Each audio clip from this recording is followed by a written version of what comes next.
Welcome to Zooming In at the Unpopulist. I'm Landry Ayers. For years, traditional media, newspapers, cable news, and radio dominated the political conversation.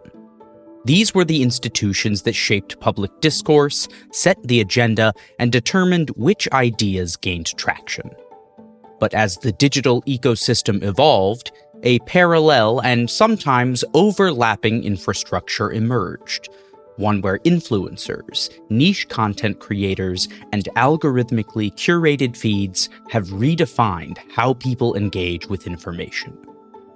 To understand this evolution, host Aaron Ross Powell sits down with Renee DiResta, an associate research professor at the McCourt School of Public Policy at Georgetown and author of Invisible Rulers: The People Who Turn Lies into Reality. Together, they unpacked how this shift has upended not just how news spreads, but also how political identities are formed, narratives take hold, and ultimately, how power operates. We hope you enjoy. I remember maybe a decade ago having a conversation with David Bose, the then executive vice president of the Cato Institute, about messaging. And he was saying the best way for us, being Cato at that time, to get our message out to people and to persuade people was the gold standard was an op-ed in the Washington Post, or maybe the New York Times or Wall Street Journal, but he was a Washington Post partisan. And I was talking about YouTube and this then relatively new podcasting thing, and that a lot of people were forming political views outside of cable news or nightly news or the major newspapers. And there was a skepticism about that. Like, no, that's just kind of fringe stuff. There's always been weird corners of the conversation, but that's not really where the action is. And I told David he was wrong then, but it's very wrong now. But I still get the sense people think that is the paradigm we're operating in. And so then there's just like, where did the far right come from? Where did Trumpism come from? We didn't see it in those places. So I wanted to bring you on to kind of tell us how weird things have gotten. And so maybe we could start with, what is wrong with that story now? Can I ask what year that was? I would say that's probably 2012, 2013. I'm not quite sure, but a while back, a decade or so ago. Yeah, well, I mean, that's actually sort of presciently early for you to be saying that too, because I think, there was this question about what matters more, media or social media. And these two things were presented as being very, very different and non-interlocking spheres for a long time. And I remember being in like clubhouse rooms during the pandemic when that fight would go on, in 2020. But I moved to Silicon Valley in 2011, right? I was in tech. I was in startup land. I had a couple companies. I was in VC for a while. But it wasn't until I wanted to help pass this pro-vaccine law, where I was like the person responsible for actually getting my own messaging out, that I really felt like the world had completely changed. Because per your point, the pinnacle was getting an op-ed into the New York Times. Like, that was how you reached people. And we were this group of moms, pro-vaccine moms, and we wanted to help pass this law in California to eliminate the personal belief exemption, right? This was right after the Disneyland measles outbreak. And we just wanted to make, public school kindergarten vaccine requirements a little stronger after that. Just say, like, get a medical exemption, these sorts of things. A bunch of us were like, okay, let's start writing op-eds to like the Sacramento Bee and the places that California legislators read and things like that.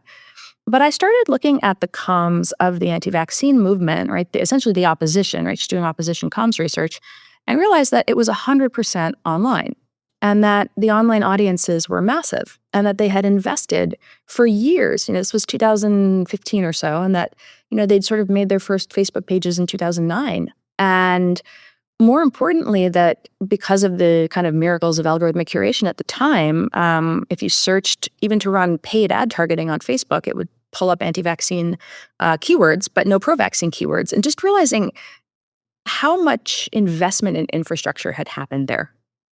So there's again, these two spheres were treated as very separate. There were people who got their, who followed online influencers, who followed online media, who, believed in the power of memes to shape public opinion. And then there were people who believed that it was still broadcast media, which had a much larger reach. You didn't have the mass podcasters to quite the same extent at that point. But it was clear what direction the trend was going. And one of my frustrations with institutions, because at the time we were doing this, we would periodically talk to the CDC, right? Like, why aren't you guys in this conversation? Why aren't you in the general pro-vaccine conversation? And they would say, like, oh, that's just some people online. People still trust their doctors in the end. People still trust, health authority and public health in the end. And it was so clear that the trend was going in the other direction, but you have to, you're going up against an institutional communications culture that's so entrenched, that has always done it a certain way, and was reading articles that were still dismissive of online media. And I don't know if you remember the articles that came out when Trump won that were, saying things like, oh, like everybody's blaming social media, but it was really Fox News. And it was this weird idea that these two spheres were separate, that there was a Fox News sphere and a social media sphere, as opposed to things that were increasingly integrated. And I think it was the failure to recognize that integration on the left that has continued to be one of the reasons why it remained, remains so inefficient today. A couple of questions about that then. Let maybe start with, is this story or this shift one of simply mediums? So you had a culture that was built up around particular newspapers, television, maybe radio, although that seems to be like the emergence. The talk radio rise in the 80s and 90s seems to be where this starts to fracture before we get to the internet. And so people were heavily invested in a certain medium, and then other mediums popped up that were easier to access, there were lower barriers to entry, and so on. But it was basically people doing the same thing, just in a new medium that the old medium folks weren't paying attention to? Or is this something fundamentally different? That the people in the new mediums weren't just doing what the broadcasters and op-ed writers were doing, but just on digital platforms, but they were like the fundamentally different nature of this kind of media information environment? I think it's one key thing is how you think about your audience, right? So do you think about your audience as an active participant, or do you think about your audience as being receptive or like a receiver of your message? So mass media, you're communicating to an audience. You're telling the people a story. You're reporting out the news. But what's happening in influencer culture or in content creator culture is much more of a back and forth. It's much more of a, hey guys, here I am talking to you informally today. This is what's going on in my life. Hey, I see in the chat that somebody's saying this. Let's talk about that, right? So it's a much more integrated, much more participatory culture, and that participation really builds the relationship between the influencer and the crowd, if you will. And the crowd becomes an amplifier, right? The crowd moves content. The audience, the followers move content that the influencer or content creator is making across all of the other platforms. So maybe they're making content on YouTube, but people who really love that content on YouTube are sharing it out everywhere else on the internet. So each different app has a different feature set, perhaps, and different people who spend most of their time on it, but the connectors in that social ecosystem are people. And content creators are thinking about their audience at all times as people who are going to share their message and people who are going to participate in the creation of the message.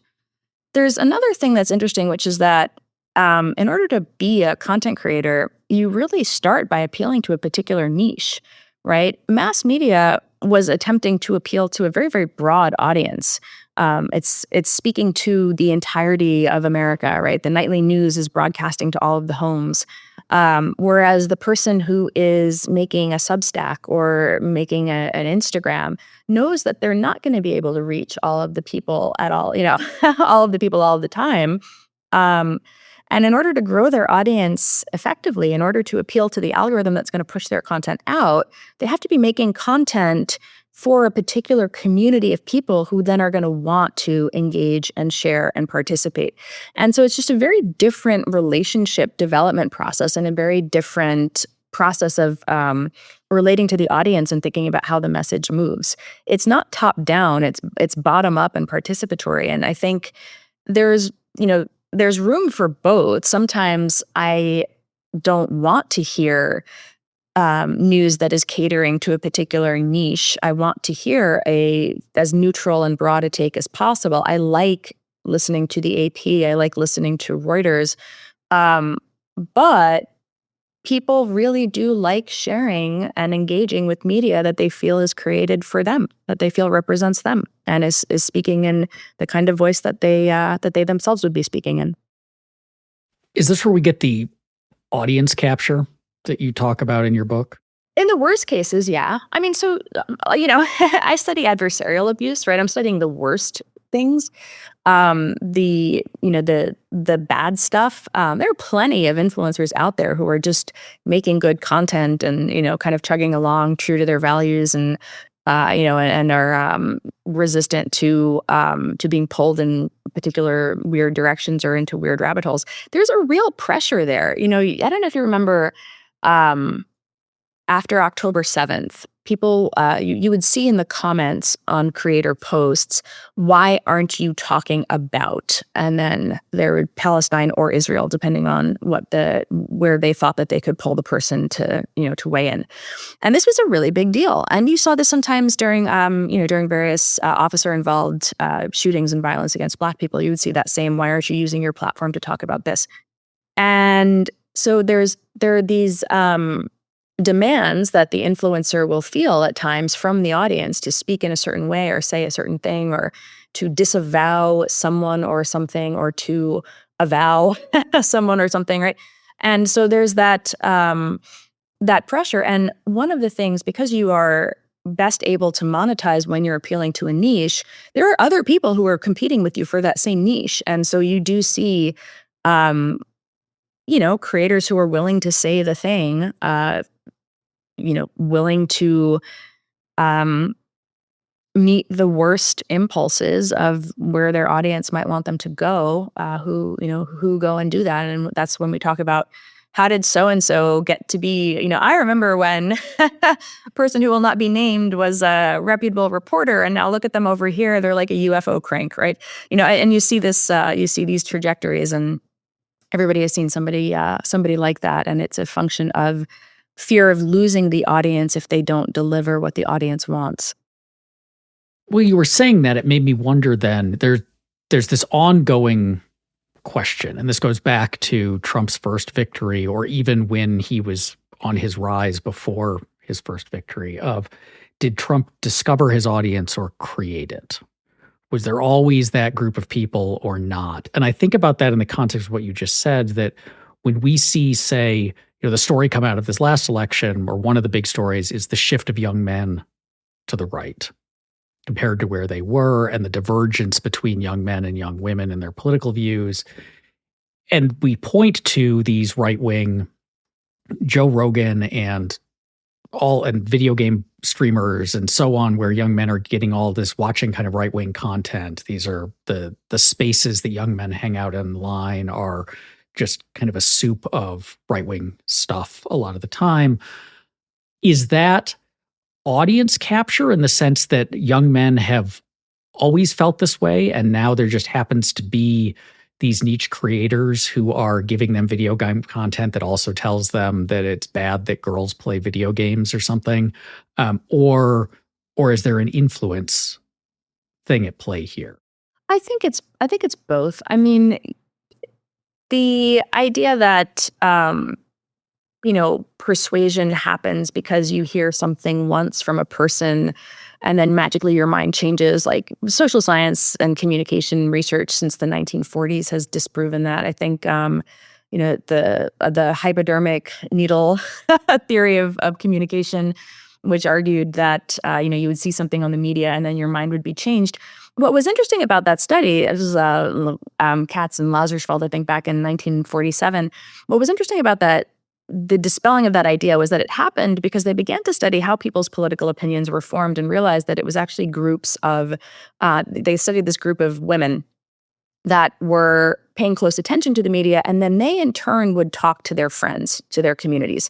And as they began to study the dynamics of communication, they started calling it two-step flow, where this particular group of women, I think they called them opinion leaders, would pay attention to the media and then would communicate to their friends, and the friends would report that they actually formed their opinions based on how it was mediated by the women, right? By their friends. And so there was this process of like, we all kind of discuss the news and the things that we hear. And this is what's happening on social media. And so you are having this process of sustained interaction. I almost think, the influencers sit in this really weird place where they're sort of both media, but also opinion leader, because they play that role of friend. You're in there and you're having these conversations and you think of them as like somebody who's just like you. One of the things that I think is interesting about the podcast and the communities that you're talking about, though, is that these are people who are incredibly influential in normalizing certain types of language and behaviors, right? So I don't know that it's necessarily persuasion around ideas. I haven't studied that. I don't want to kind of weigh in because I haven't seen how many people actually change their beliefs after following a particular podcaster for any length of time. But it's this, there's like the language that kind of comes out, but, gets worked into conversation and becomes normal. And it is sort of like, I think, shifts in the Overton window around what you can say, because these idols, these people that you think are extremely cool, are saying it. And so it's no longer taboo. I feel like there is, we're incredibly like shameless now. Things that it almost reminds me of like the sort of shock jock phenomenon, but there were still lines that couldn't be crossed. And now I can't think of any lines that can't be crossed. We're watching this remarkable situation play out right now where a young man with an anonymous Twitter account was part of the Doge team, and he was revealed to have had this anonymous Twitter account by a Wall Street Journal reporter, and I believe he was fired, or resigned, and he was saying some pretty racist stuff, right? Some very racist stuff about normalize hating Indians. I could never marry outside my race. Proud to be a racist. This sort of content, and the vice president of the United States made a post saying like, well, we don't want to penalize young people for silly opinions, and I think it's perfectly reasonable to hire him back, right? So there's just some questions around like, what is beyond the pale at this point? There's a lot of, because that kind of content, that kind of speech, like you do see and you do hear in a lot of online environments, and I'm sure that he felt perfectly comfortable saying those things anonymously because it's it's just how certain groups of young men communicate today. I think one of those deleted tweets, he said, "I was racist before it was cool," which is like signaling, I think builds upon that of it's not just that he felt, but he was like a trailblazer, whether he was or not. I mean, but he like claiming to be, all the rest of you are posers about racist, but I'm the real deal, which is like an extra level of I feel comfortable. I felt comfortable even when the rest of you didn't. Or this is the brand I'm building for my anonymous online persona. Yes. Why is the right better at this stuff? So we don't tell a story of the last 10, 12, 15 years where old media never really caught up to this. Influencers popped up, and suddenly all of the young men have turned Maoist, right? They're going right and not left. But it doesn't seem like there's anything inherently about the nature of right-wing ideologies that would work better in these mediums and these kind of influence things than left-wing stuff. I don't know. I mean, I have theories. One of my theories is that the right makes it feel more fun. And I don't know if there's, again, I don't study the right professionally. That's not a thing that I've ever done. I don't I've never been a scholar of right-wing influencers or whatever, but where it intersects with the things I do pay attention to, which is mostly like how do political narratives spread and how do political rumors in particular spread. One of the reasons why the right is more effective at spreading political rumors than the left is that the right is absolutely willing to just say the thing, right? Because there's not going to be any kind of like social ostracization or loss of reputation if they do. And there's this phenomenon that I think about a lot that there's this professor named Damon Santola. He described it, complex contagion. It's this idea that, again, it kind of relates sort of in a way to the two-step flow thing, where in a simple contagion model, like information spreads from person to person, and you would expect that an idea that is already normalized, there's no cost to an influencer to repeating that idea because we all already believe it, right? Everybody in the community thinks it. There's no cost to saying it. But in a complex contagion, you have the situation where somebody has to decide to take the reputational risk. So the influencer, in a sense, becomes the gatekeeper, right? They see all of this stuff in the ether around them, and they can choose what, they see this like kind of bubbling up, and they can choose to amplify it or not. And one of the things that we started seeing on the right in 2020 in the realm of like election rumors was an absolute willingness to amplify. And it would be like, big if true, someone should look into this. Like these crazy outlandish rumors, there was no cost to boosting them, but they would do this little verbal hedge, big if true, someone should look into this.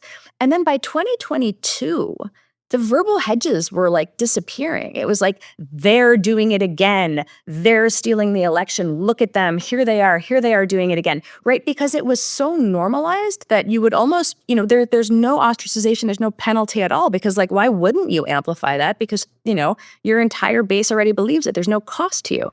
And so there's a combination of willing to seem edgy, risk-taking, funnier memes.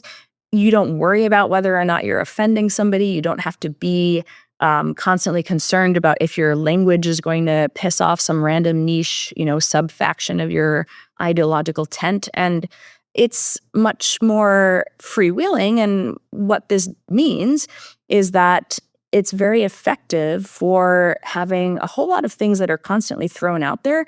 And you can just see what works, right? You can see what sticks because people are constantly tossing out these ideas and retweeting them and boosting them, and some of them take off, and then everybody starts to talk about the same thing. There's just this, it's not message testing from the top down where we're all sitting in a room deciding what the thing to tweet about this week is. No, it's much more this like freewheeling process of pulling stuff up from the bottom, saying the thing and letting it, and seeing if it flies.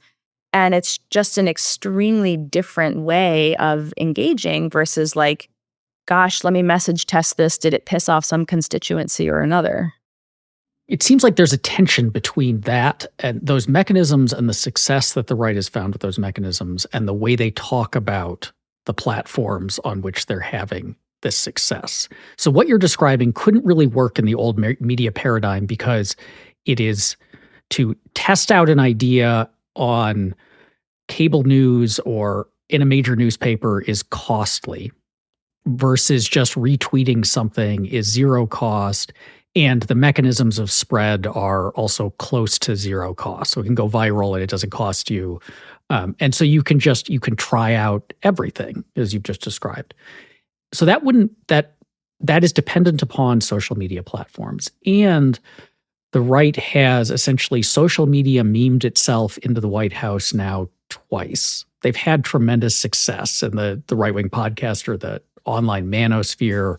All of this seems to be working very well for them. And yet, the other thing that was happening in 2020, 2022, when you're describing this success and this shift, was we were being told all of the technology that they're using to do this stuff and having great success with is incredibly hostile to them, that their views are being suppressed, that they're being censored, that the whole world, the whole tech world is out to get them. But that seems contradicted by the fact that they were the ones who were like all over the place. And, there were all these like every month Facebook would say, here were the top posts of the month on Facebook. And they were inevitably like all right-wing podcasters and cable news hosts and influencers and so on. That was a propaganda campaign. you pick your message and you see what works. And in 2017, you started to see these, when Trump was in the White House, you started to see these arguments that,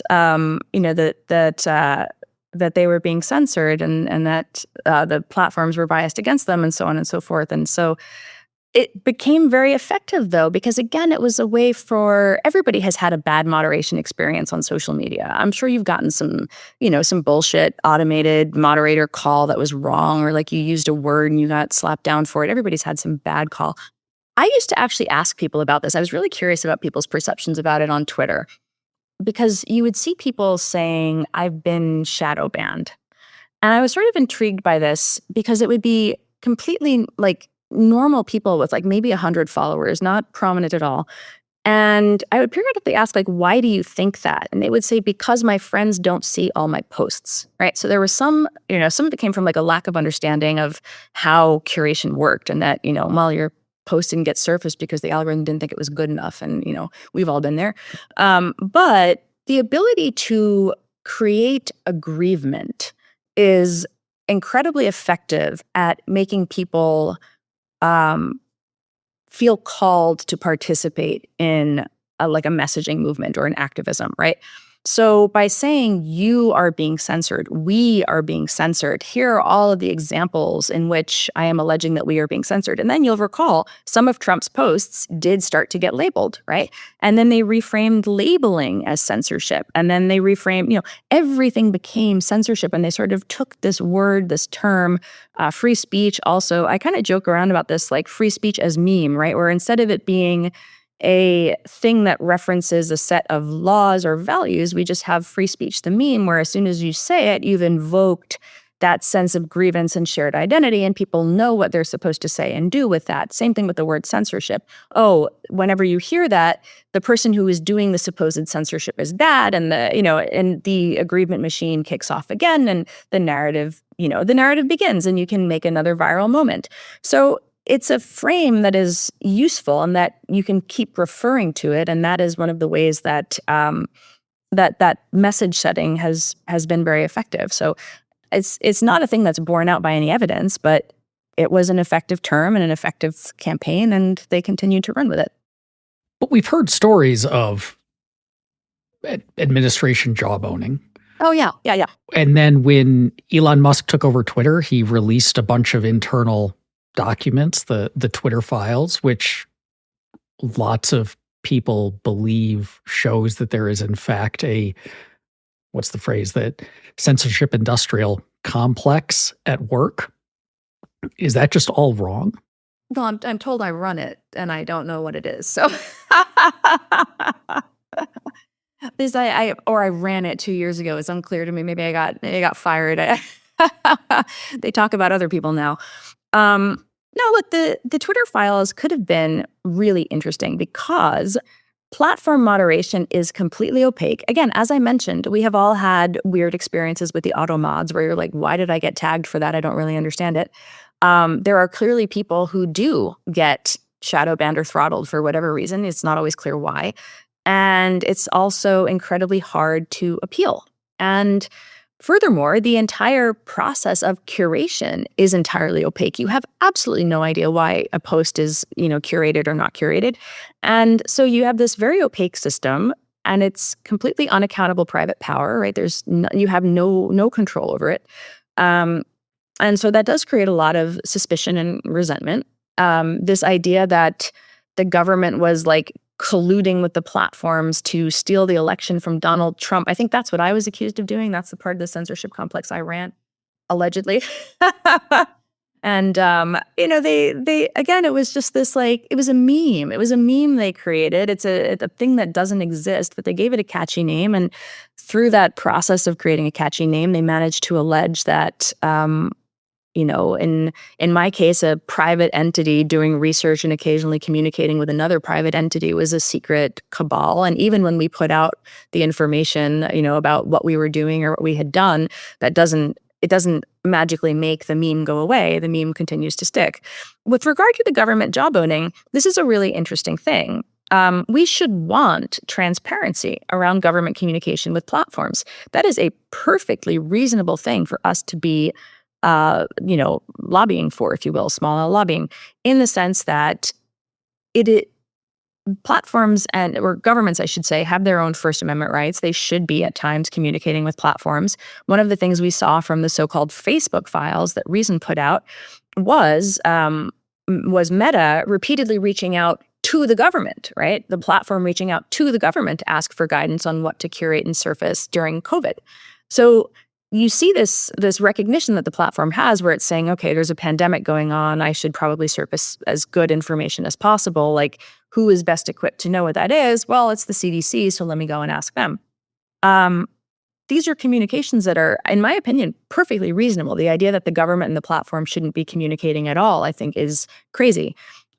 But saying that there should be some transparency component to it, I think, is also reasonable. And one of the things we've seen consistently over and over again is a complete reluctance from Congress to actually pass any kind of legislation for platform accountability or transparency. So one of my my conspiracy theory is that it's because this allegation, the allegation of censorship and the continued ability to beat up on platforms for not doing anything remains a effective way for congressmen to raise money. They're not actually incentivized to do very much about it. We are recording this less than a month into the second Trump administration, and it has been a whirlwind of awful things that has come faster than I think even those of us who were pessimistic anticipated. And this is all happening in a world where Twitter is owned and increasingly being, bent to the will of Elon Musk. It is not the free speech platform that it is billed as. We see a fragmenting of the social media landscape. We see the attempt to force a sale of TikTok, and depending on whether that happens and among the people trying to buy it, TikTok could end up looking like Twitter does. All of this is, if you were upset about communications between the government and leadership of platforms, you ought to be rather mad about Musk right now, who seems to be running both the federal government and Twitter. For people who are concerned about the direction of the country and want us to survive the next 4 years and right the ship, I guess, what should we know about this environment and how to get the message out, how to persuade, how to have an impact? It's not, it feels like kind of the old style of publishing at the Washington Post or New York Times, which themselves seem less interested in being adversarial and than they used to be, is becoming even less and less of valuable contribution. What do we do? What should we know about this environment? Well, first, obviously, Jim Jordan should hold hearings to, investigate the communications between the government and Twitter. This is a thing that we need to investigate. It's very serious.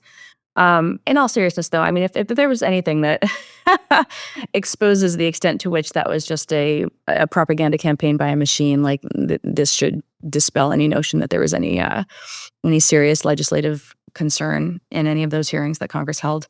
As far as what to do, this is a really interesting question. So I've seen a whole lot of congressmen and senators wind up on Threads recently. They're showing up quite a bit in my feed. Threads, of course, is the sort of meta competitor to Twitter. Blue Sky, also, you're seeing a lot of the more lefty activist class and media kind of taking off there. So the problem is that then you have people are not talking to each other. They're not fighting the narrative battle on the same battleground. If you are in both of those spaces, it is jarring to go from one to the other, right? To go from where the dominant conversation and trends are on Blue Sky back over to Twitter. You also can see quite clearly, though, Twitter's curation really clearly rewards particular, at this point, the sort of the people who pay, right? The blue checks. It is not no social media platform has ever been neutral, but there is a very clear political alignment, and it is effectively a tool for that political alignment at this point. And so people who are not of that political alignment need to make sure that they're building their counter infrastructure in other places. Substack is another option, or newslettering. This question of how do you engage in the same space, I do think that the institutional speakers and leadership, and you're seeing like Judiciary Dems and some of the others who are in there on Twitter. If you're participating in that space, you have to participate using the language and things that resonate in that space, just so that the content goes viral. It's just not the same as the sort of content and narratives that work in established media. I think about it sometimes almost as like you're like fighting a propaganda war, but you're responding to the propaganda with explainers as opposed to with counter propaganda. And if you're choosing to participate in that battle, that sort of battle for public opinion, that opinion shaping that's happening in the partisan battleground right now, it's not clear that mainstream media is like the tool for that. You don't want it to be, I don't think, but it's not clear that they've built any kind of infrastructure to do that alternative equivalent on social media. And so that's why it feels very much unbalanced. I was really surprised at, as the USAID fight happened over the last couple of days, the vacuum, the social media narratives on Twitter were almost entirely unchallenged. There were sort of, kind of small pockets here and there of people beating the drum on like this, like fact checking almost. This story is not true. That story is not true. This story is not true. But there were so many of them, and responding to the individual points, I think just it felt very diluted and very fragmented. There was like one clear message, like USAID is terrible. It's like woke totalitarian spending. And there was really sort of no message that had appeared to counter that on the other side. And then on Blue Sky and Threads and mainstream media, you had more like fact check content coming out. So it feels like almost entirely different types of media at this point. And I don't know. I don't have an answer for how we come back from that. Is this an argument for, call it a generational shift? So the Democratic leadership is quite old, and they keep putting back into power people who are quite old.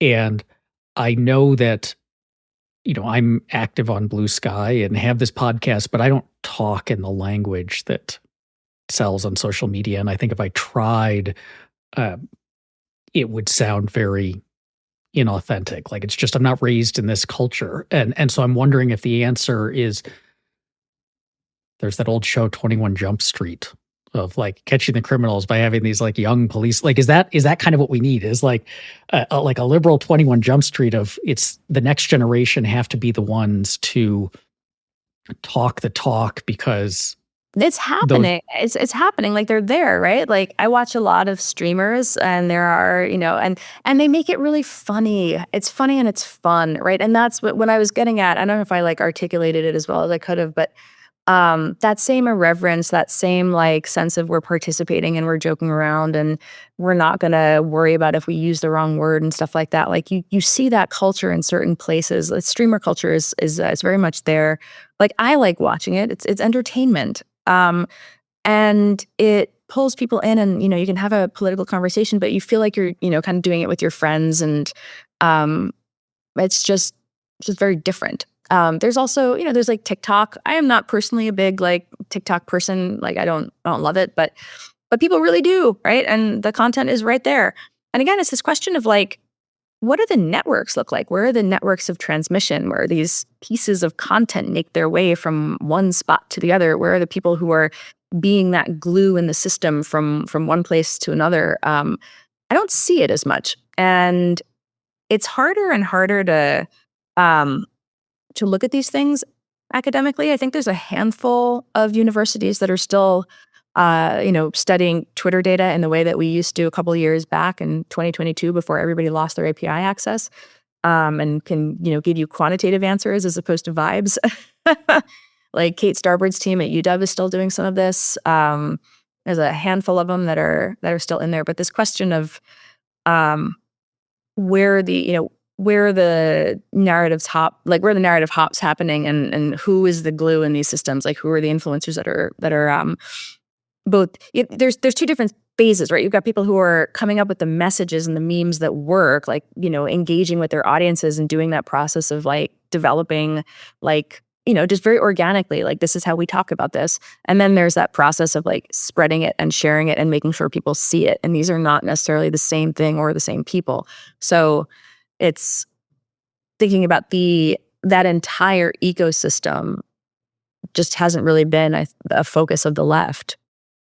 Is there a tension between, you describe kind of irreverence and fun and jokiness, and then impressing upon people the seriousness of?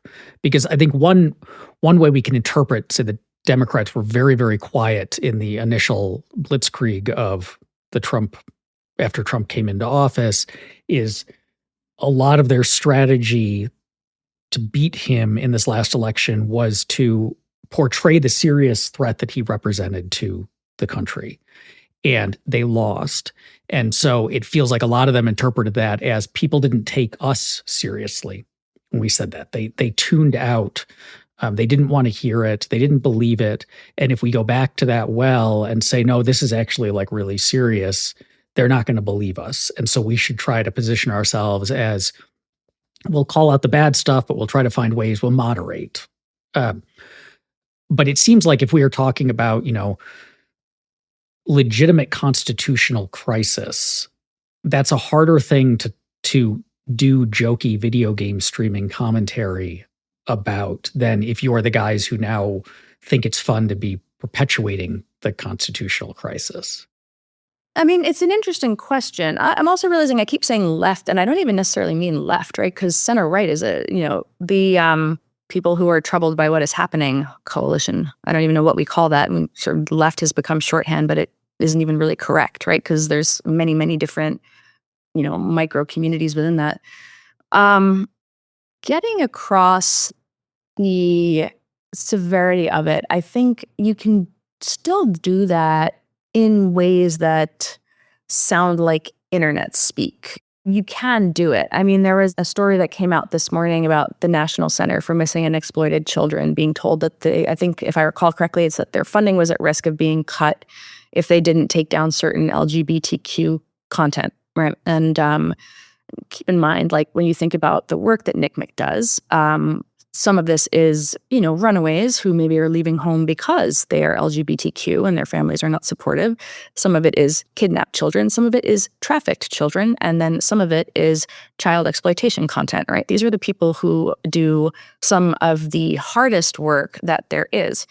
And there's opportunities for all different voices to be speaking about this in whatever way is most appropriate. You can have the politicians, and in my opinion, the center-right should absolutely be speaking about this as well, out there saying like, okay, this is egregious, right? We shouldn't be threatening the funding of a critically important agency over this, over this. Like, this is not appropriate. While also you can envision ways in which people who speak more about those topics in the language of the internet can do it a little bit more irreverently. So there's different ways, and I'm not saying that everybody has to do the same thing. I don't think that they can or should. I think it's a matter of understanding, like, what role do you play in this, in messaging and in speaking to your particular audience, speaking to the people who listen to you. And if you're in academia, maybe that's different than if you're a streamer speaking to, to young guys, right? So it's that right messenger, right message, right place, right? Sort of like comms 101. But then there's just the question of like doing it. And I think one of the things that's happening right now is people feel paralyzed because there's so much going on. And so rather than jumping in with something, everybody is waiting for somebody else to tell them what to do.